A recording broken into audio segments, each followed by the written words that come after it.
mayamgi nungynaba leijariba makhal mathel manipuri channel na mayambu ikoknona khurumjari ngasi mamanga tahanjakiba manipuri horror story Apumbi soren hariba wari adugi ani chaba saruk mayamdu khudol tamjari sanana gyan taraklaba matung maiba khomaina ibungo nangdi mafam masida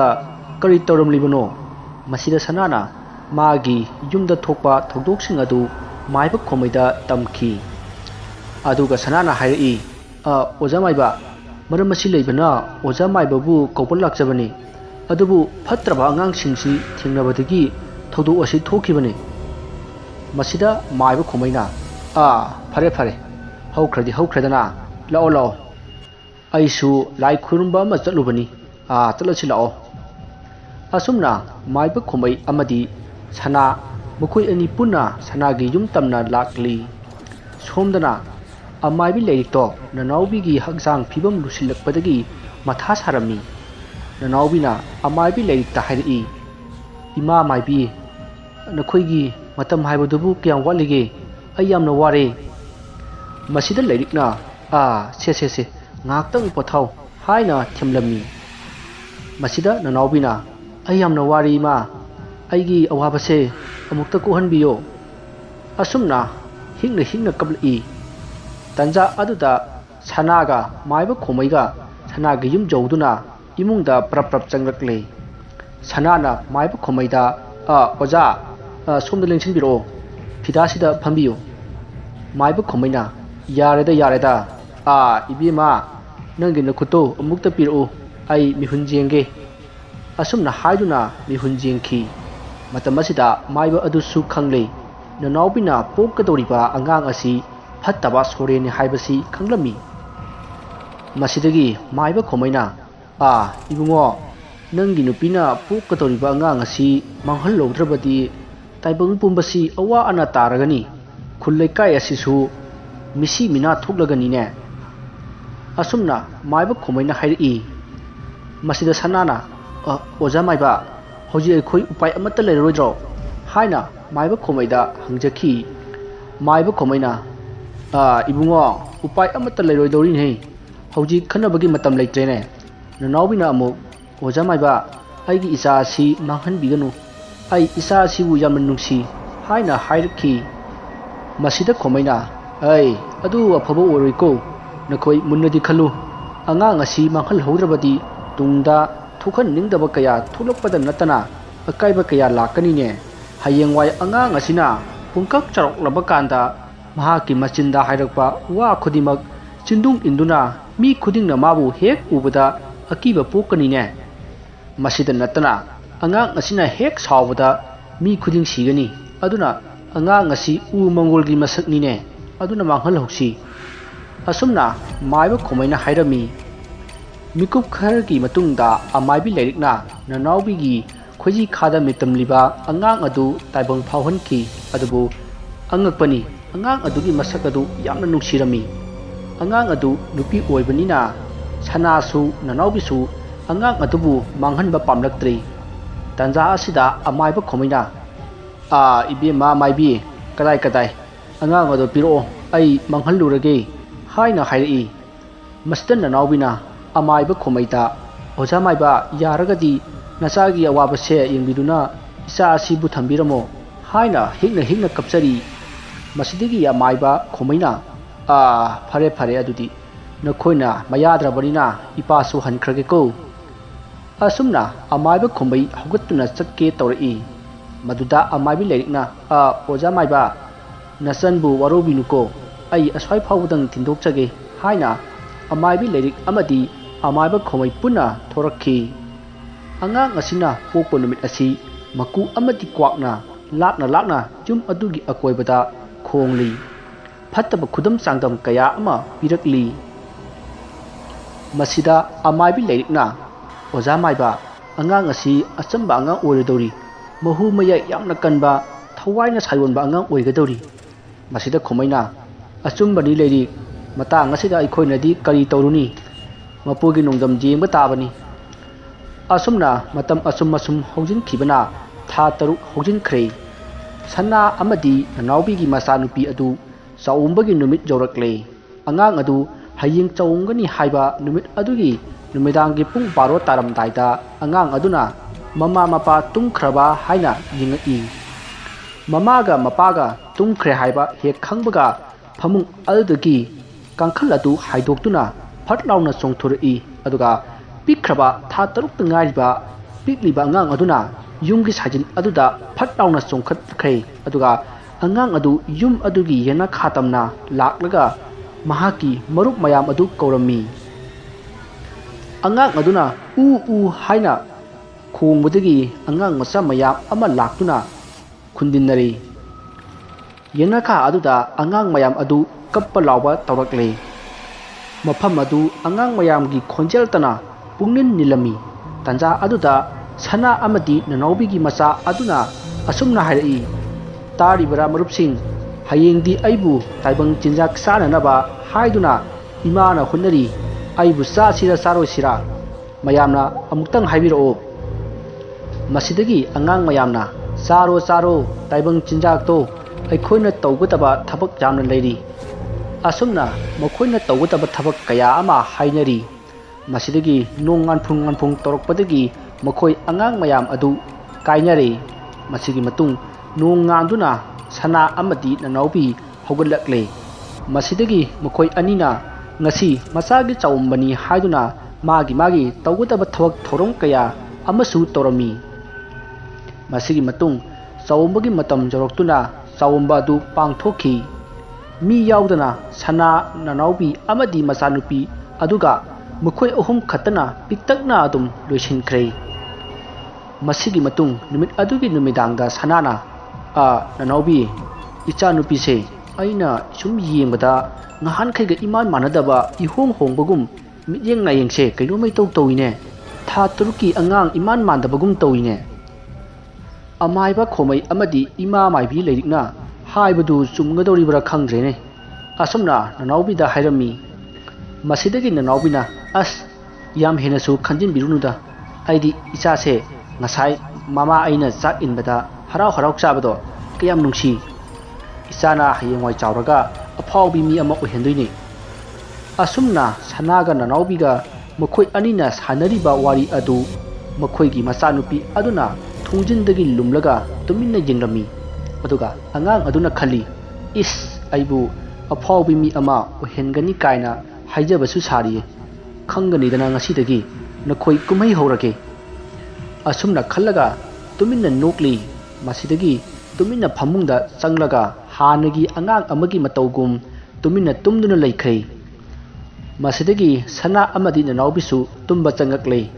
Masigi matung ahingi matam oirakle. Angang aduna mama mapa tumkhiba tanja yenglaga phamungdagi phat launa chongtharakle. Aduga yum adugi saijinda phal launa chongkhatkhre. Aduga angang mayamdu kauduna angang mayam aduga sanaraga leiri. Sanariba angang sing adudagi angang amana hairi. Ita nangdi naraibak phabi haibado oire. Taibang jinjak sare aikhoigi inaktagi lapkhre ko ita. Masida sanagi masanupi aduna hairi. Aina taibang jinjak charabasu aina makhoi anibu wahange otke haiduna makhoigi masa oina puklibani. Ngasidagi kumai hauragadabani. Asumna hayamlaga sanagi masanupi adu imungda changkhre aduga hanugum amuk tumduna laikhre. Masigi matung nongalamdaigi matamni. Sanadu mahakna tumliba maikai adugi oiromda yawolakpa tanja aduda masu ure mahaki pikliba masa aduna nanawbigi mathakta sanaduna leibadu ure. Nanawbigi phamunga sanagi phamunga punde tongan ba phamungda tumnei. Sanana magi phamungdagi magi nupi nanawbigi mathakta angang aduna phamlaga sanariba adu sanana ukhibani. Madu hek ubada sanadu swai lauki. Masida sanana kari matongno sidi asumna khalli. Tanja aduda angang aduna jagoi sar'i isai ju sakpa horakle. Angang aduna isai saklakpa jagoi saba aduda sanadu kibana masa adu nikpa hor'i. Masidagi sanana sidi mawong amanine tha taruki angang nabu asumna tawba hongnabra. asumna khallingai khanghaudana angang aduna sanana tumliba phamung aduda chongaklaga baba nang kari khalino asumna angang masagi khonjal da hairakpa aduda sana adu kibana masa ado lepham khanglamde matam asida angang aduna hairi ngasigi thodok asi kanamata da haidokpa yaroi karigumba haidoklabadi baba nangsu aina hatkani asi haramlaga angang adu nanawbigi phamungda amuk chongkhre aduga tumduna laikhre madu ubada sana ngakpana masa adu wakhan tajaramdi sanana khalli pikraba angang asina kangthol amadagi amada chonglibasibu karinone aibo mangdane tawrisibo asumna sanadu wakhan kaya amasu khalami sanadu wakhan khanna khanna asum tumthakhre nongsu tapna tapna ngan thorakle nanawbisu hawgalaktuna sanabu hawdoklami dada se hawgalo nongale angang sumlambane khara amta yingbiramo asumna nanawbina kawbaduda taraduna sana mikap thorakle masidagi nanawbina angang adu sumlambani amukta yingbiramo hairamba aduda sanadu masadu yamna hainaramdi sanadu ngarang thokiba thodok adudagi angang adu yamna hainajaramdi adubu tallabasu tanna nanawbina angang adu sinaramnaba hairabanina mahak sinadaba yaradai asumna angang adugi manakta sangsillaga tanna senari tanja asida tumduna leiramba angang adu mamit khangpang pangthoraklaga hairai ngaragi thodok adu hek haidokpada aibu phatti haiganu asumna hairamlaga nanawbi changakpa tabadagi mamit phat uisinduna tumsinnaduna laikhre masidagi nanawbina sanada da isa sendopiro aisu angang tumlingasida imungi thabak lusilhokige aduga isa sendoklage masidagi sanasu hoi haiduna chatkhre nanawbisu mangolda thokkhre matam asida angang adu tumlambadagi mamit khangpang pangai aduga hairai khanganidana nakhoi ani aina kari toba ngambage haibadu khanglakadaba kuidrabani asumna hairamlaga angang adu amuksu tumkhre asumna matam adu haukhre masigi matung makhoi ayuki chak chaba tokladuna sanadi magi halnagi thabak aduda chatkhre matam asida nanawbina imungi thabak loselingai mapanda amaibi lerikna kogakhi yumsibu kana laige nanawbi o nanawbi nakhoibu kai da laigene he asumna korokpa aduda nanawbisu taraduna kananone mapanda ibu kaurisibo haiduna mapanda thorokle nanawbina amaibi lerik ubada haima ima maibi karino itha thajadana aigi da lathukna lakpadi nati kari karamba thabak ka leirage ima masida amaibi lerikna kaisu leiteda chumna sum lakpani nanga wa amata tanage haidana angangdi kayam saure masida nanawbina ima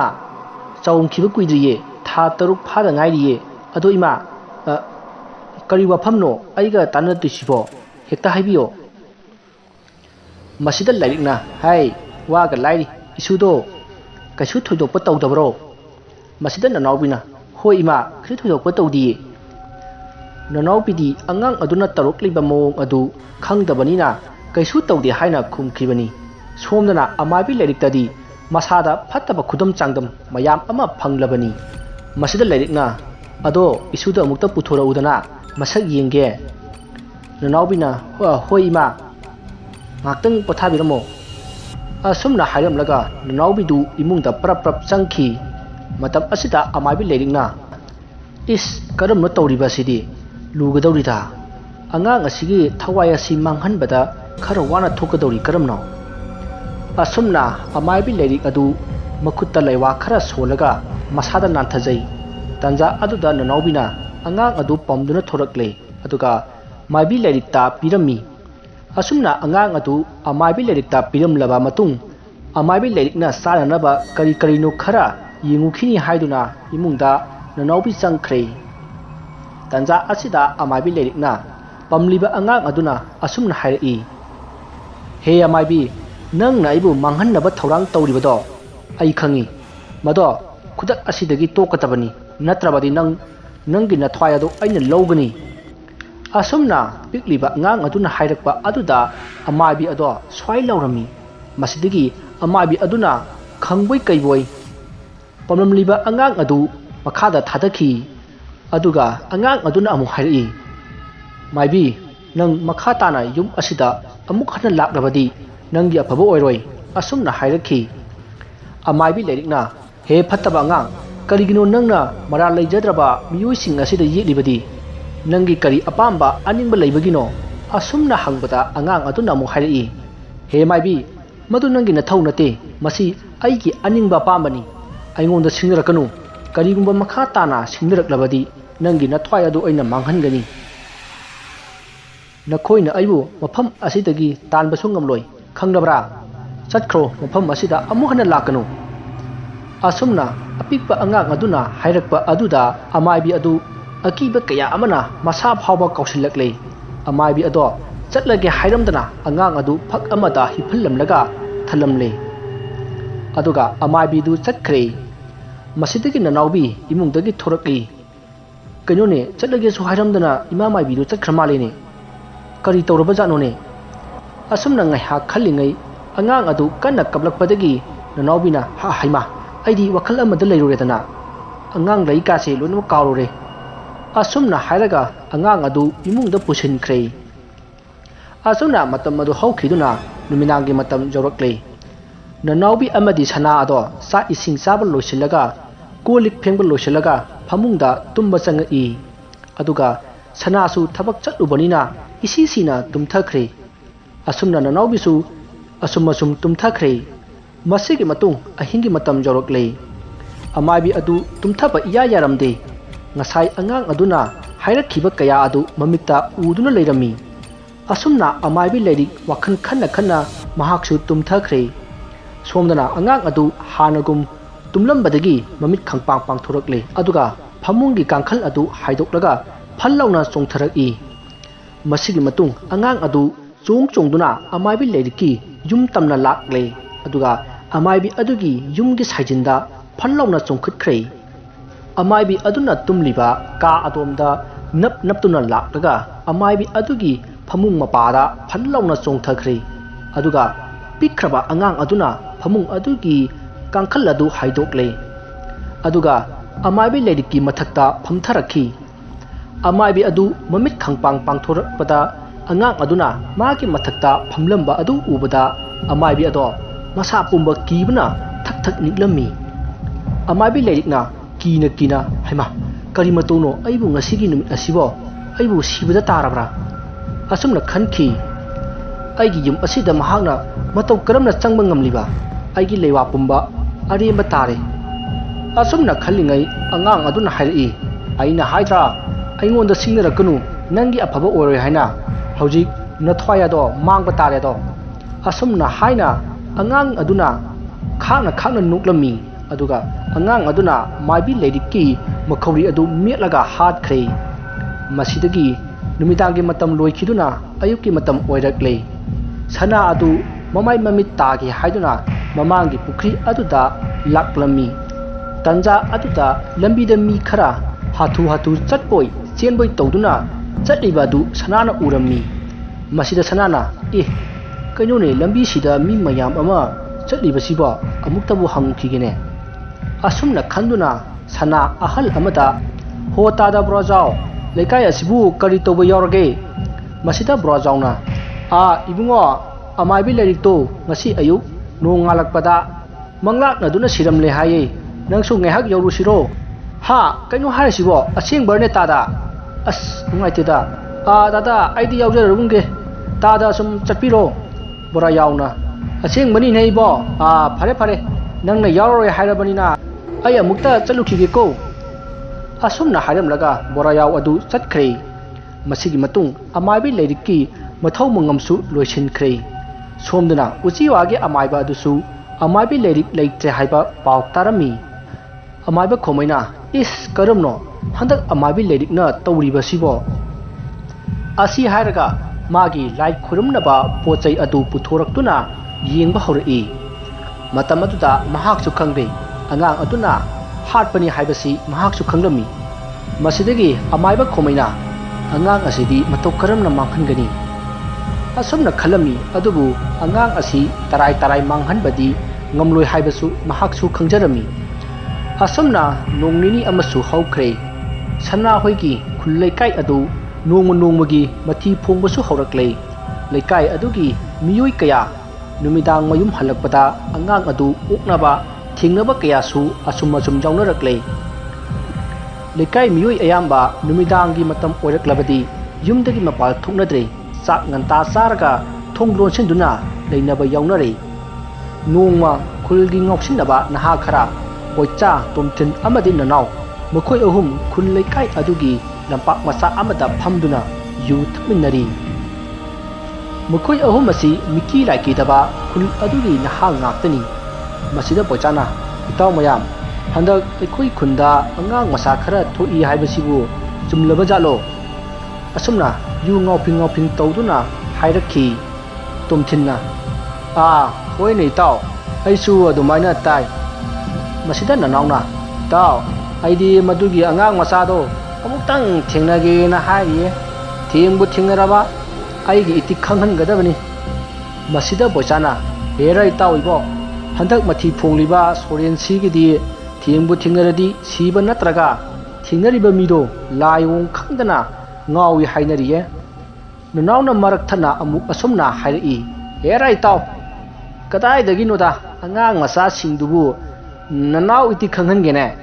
tomthinna aduni taw lainabu taibang mi oiba aikhoida hekta usutaba yabrane thokta tholaksanu ai tawge masida bochana amu herai taw tingkhel aike phasu phateta leikai gi mi ayamba soren chingado